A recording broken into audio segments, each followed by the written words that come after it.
السلام علیکم ورحمۃ اللہ وبرکاتہ۔ بسم اللہ الرحمن الرحیم۔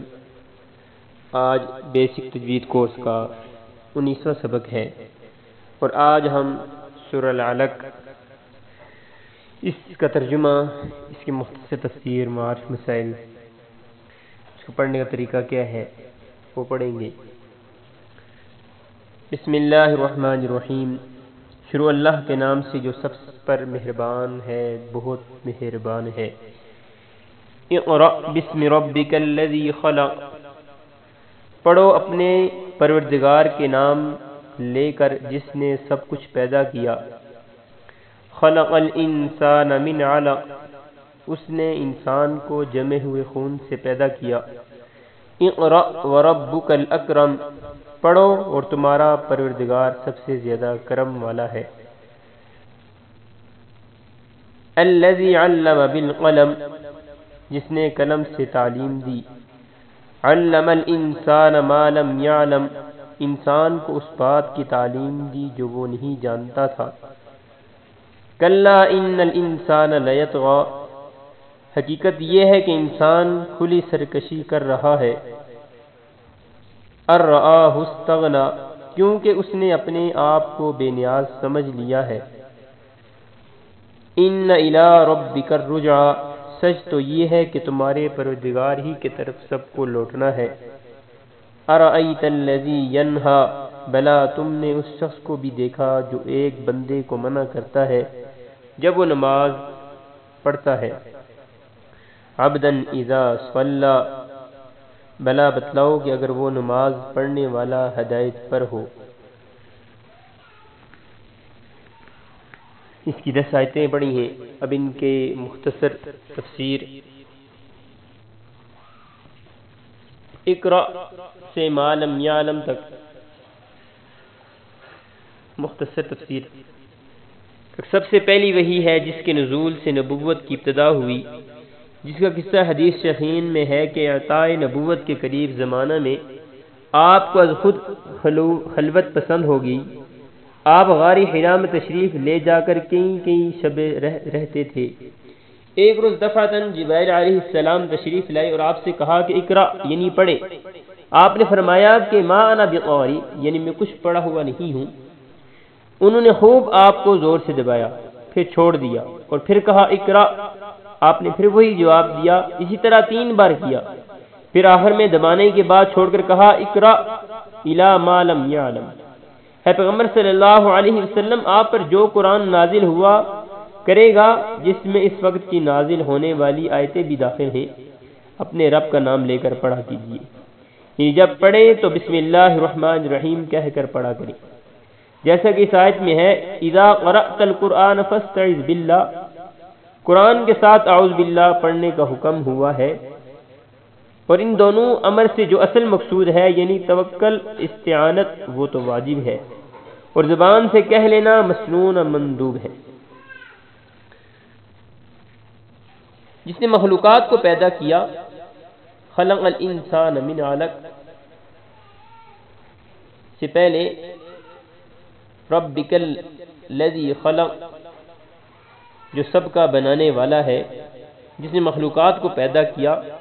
اس وصف کی تخصیص میں یہ نقطہ ہے کہ حق تعالیٰ کی نعمتوں میں اور اول ظہور اس نعمت کا ہوتا ہے کہ تذکیر میں اس کا مقدم ہونا مناسب ہے، اور نیز خلق دلیل ہے خالق پر، اور سب سے اہم اور اقدم معرفت خالق ہے۔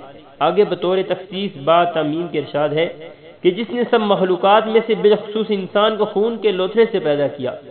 اس تخصیص با تعمیم میں اشارہ ہے کہ نعمت خلق میں بھی عام مخلوقات سے زیادہ انسان پر انعام ہے کہ اس کو کس درجے تک ترقی دی، کہ صورت کیسی بنائی، عقل و علم سے مشرف بنایا۔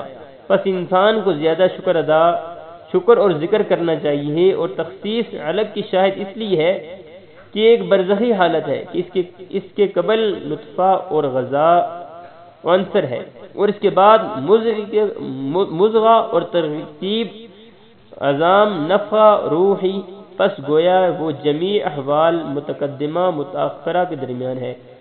آگے قرات کو مقصود اہم قرار دینے کے لیے ارشاد ہے کہ آپ قرآن پڑھا کیجئے۔ حاصل یہ ہے کہ پہلے امر یعنی اقرأ بسم ربک سے یہ شبہ نہ کیا جائے کہ یہاں اصل مقصود ذکر اسم اللہ ہے، بلکہ قرأت خود بھی فی نفسہ مقصود ہے۔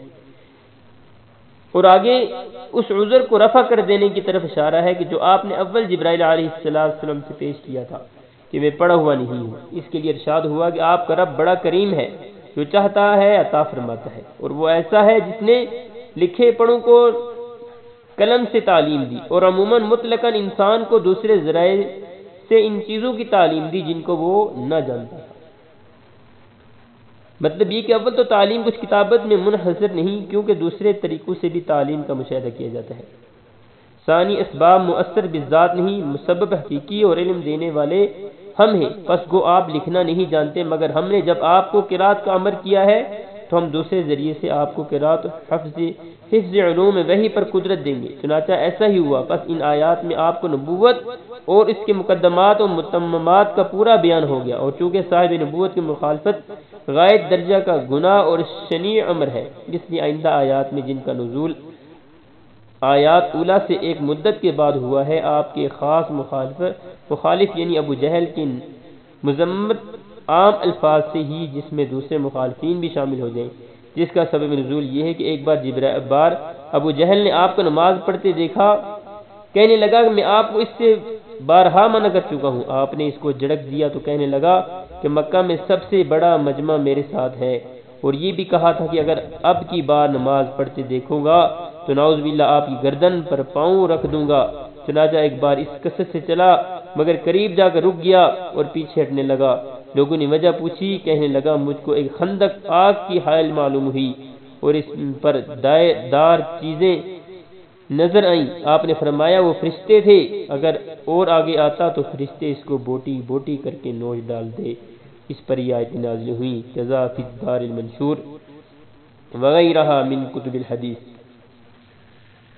اب اس کو پڑھنے کا طریقہ کیا ہے، ان آیات کو اعوذ باللہ من الشیطان الرجیم، بسم اللہ الرحمن الرحیم۔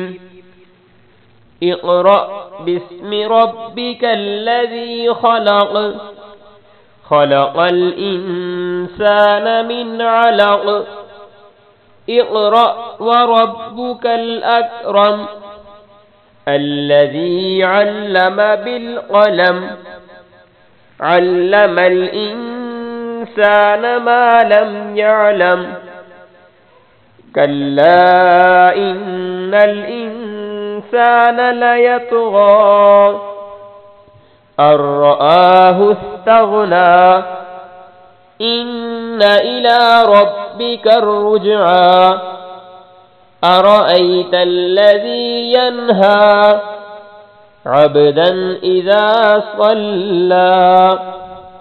تعود تسمیہ کی وہی تشریح، اس کو اس طریقے سے پڑھنا ہے۔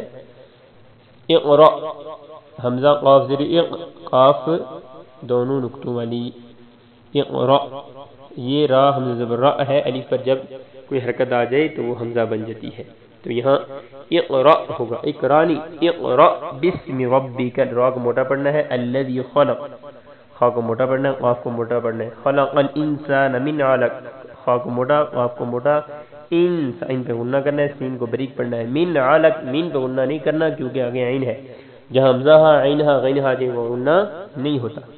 اقرأ وربک الاکرم، را کو موٹا پڑھنا ہے، اکرم، را کو پھر موٹا پڑھنا ہے، الذی علم بالقلم، علم عین کو گلے کے درمیان سے، بالقلم، قاف کو موٹا پڑھنا ہے، علم الانسان، نون پہ غنہ کرنا ہے، سین کو بریک پڑھنا ہے، ما لم يعلم، کلا، اس کو تھوڑا سا لمبا کرنا ہے، ان الانسان لیطغی، غین پر مد ہے، کھڑی زبر بھی، اس کو تھوڑا سا لمبا کرنا ہے، ارآہ استغنی، ہا کو گلے کے درمیان سے، ہا کو سین کے ساتھ ملانا ہے، استغنی، ان الی ربک الرجعى، را کو موٹا پڑھنا ہے، اگلے رجع کی را کو موٹا پڑھنا ہے، ارأیت الذی ینہی، را کو موٹا پڑھنا ہے، عبدا، با پہ کلکلہ کرنا ہے، اذا صلی، دوبارہ سماعت فرمائیں، اعوذ باللہ من الشیطان الرجیم، بسم اللہ الرحمن الرحیم۔